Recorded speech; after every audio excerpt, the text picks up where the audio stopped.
Hi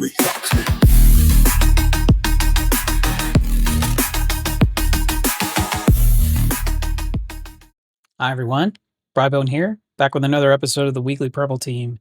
And this week, we're taking a look at NightMare Eclipse's new drop, ShieldBreak. ShieldBreak is a priv-esque. It's a regular user to system priv-esque. And it is basically Rogue Planet, the reissue, right? Microsoft said they patched CVE. They patched this with CVE 2026-5656. This is a patch bypass. In other words, gets right around the patch. And we'll illustrate that here with Windows 11 Host 1 here in just a second. But once again, shout out to NightMare Eclipse. I'm finding this battle between NightMare Eclipse and Microsoft quite funny. He definitely has it out for them. But, you know, I'm no friend or foe of either side, so I just like watching the fireworks. But in general, let's take a look at ShieldBreak, and we'll do the purple team of ShieldBreak of how you can hack with this and detect it. All right, so we'll jump over here to Windows 11 Host 1, and we are user Clint Barton. So we'll do who am I, /priv, just to prove that out. See, I have very little privileges. I can basically do nothing on the system. I am a regular user. I am not part of the administrators group. So in my downloads folder here, I have ShieldBreak. Now this is my obfuscated version of ShieldBreak. It's not going to match any EDR signatures. And over here, we'll take a look. You can see I am fully up to date. And the last check was 3:16 p.m. today. You can see we're at 3:31, so that was 15 minutes ago. This is the day after Patch Tuesday, so we are fully patched. And you can see we have everything but automatic sample submission turned on here for Defender. Everything except that, right? Because I don't want to give Microsoft a leg up here on my obfuscation. But that being said, we can run ShieldBreak now. And it's going to give us a shell. So we'll run it, and you can see it outputs quite a bit of what it's doing, which is good for you as defenders because it tells you where to look. And then we're waiting on it to trigger basically a scan, and that scan causes us to get a shell. So now if I do who am I, and I can do priv here, you can see it will drop out tons of permissions, and who am I? I am NT authority system. So base user to system shell, right, by EDR, right? You're actually using Defender here against the operating system. So yes, this works on fully patched Windows 11. If we do a WinVer real quick, you can see we are version 25H2, OS build 26200-9168. So very, very current build of Windows 11 Enterprise, right? Windows 11 Enterprise. So this is going to work in most environments, right? So if it's going to work in most environments, you as defenders need to be able to catch this. So how can we do that? Let's take a look. If we jump over here to our ElasticSim, one of the very first things we can do is we can look for event code 11 or 26, and we're going to look for the file creation of something that is a star.windows error report, or WER, W-E-R. So we'll do event code 11 or 26. I can see my or is not capitalized there, or 26, and file path star.wer. And you can see here, we have created a bunch of Windows error reports, right? Now notice where these are created: C program data, Microsoft, Windows, Windows error reports, report, and then the kernel. This is the thing that gives it away.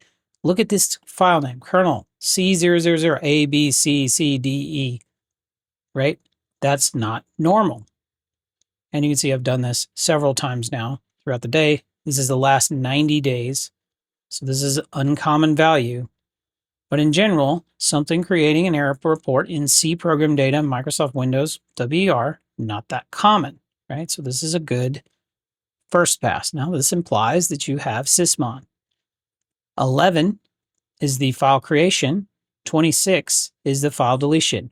Now look at this time.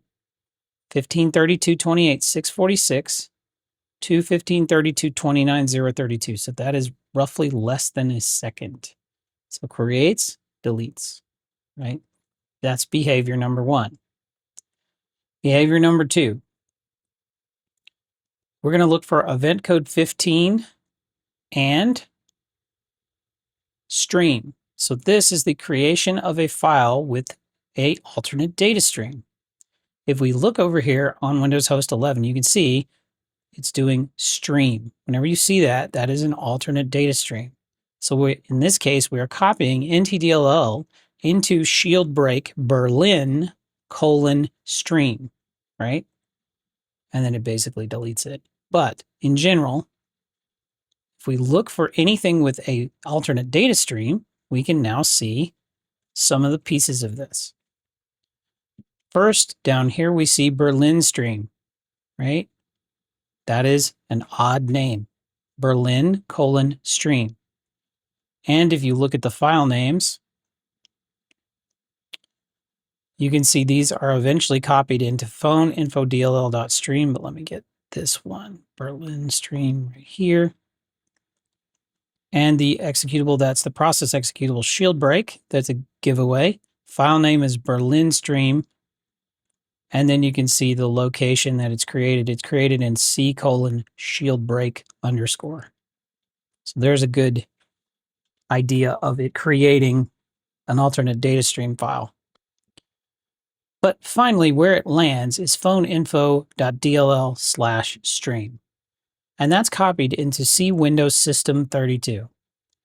So basically what you want to look for here, and this is assuming you have Sysmon. If you guys don't have Sysmon, you're kind of hosed with this.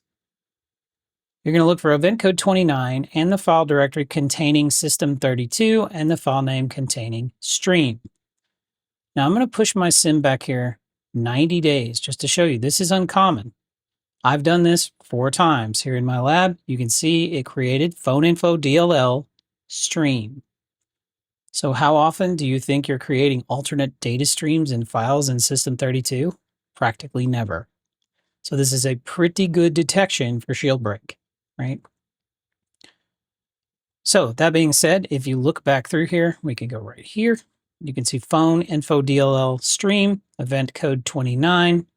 If we look at the file extension, you'll see DLL stream and the file path, C Windows System 32 phone info.dll stream.